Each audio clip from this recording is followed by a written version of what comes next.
Sur cette colline, les miliciens du M23 tiennent leur position. On les voit avec leurs armes. Ils ont des mitrailleuses 12.7.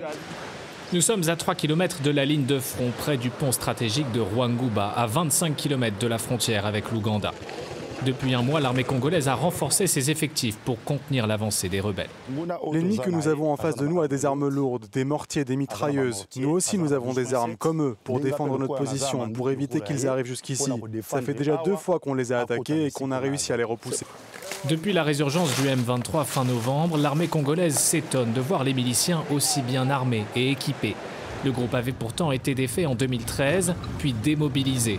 Pour les FRDC, pas de doute, le M23 bénéficie du soutien des pays voisins. Au fur et à mesure que nous sommes entrés en contact avec l'ennemi, on s'est rendu compte que c'était bel et bien l'armée rwandaise qui appuyait cet ennemi et que la guerre que nous menaient ces groupes armés M23 n'était qu'une guerre par procuration.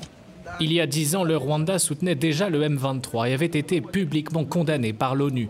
Aujourd'hui, l'armée congolaise accuse aussi Kigali d'intervenir directement sur son sol et présente ce qu'elle décrit comme des preuves, comme ces photos de drones montrant des soldats avançant en colonne en pleine nuit, ou encore ses armes et ses équipements retrouvés sur le champ de bataille. Vous voyez que ce sont les bords des Rwanda Defense Force. Nous avons récupéré tout ça lors de nos batailles. Ça, ce sont des casques utilisés par les unités spéciales des Rwanda Defense Force. Fin mai, 2 soldats rwandais avaient aussi été arrêtés au Nord Kivu avant d'être libérés et remis à Kigali. Ni l'ambassadeur du Rwanda en RDC, ni le porte-parole de l'armée rwandaise n'ont souhaité répondre à nos questions. Toute accusation ou contre-accusation de cette nature ne peut être vérifiée que par le biais du mécanisme conjoint de vérification élargi et non par des déclarations dans les médias.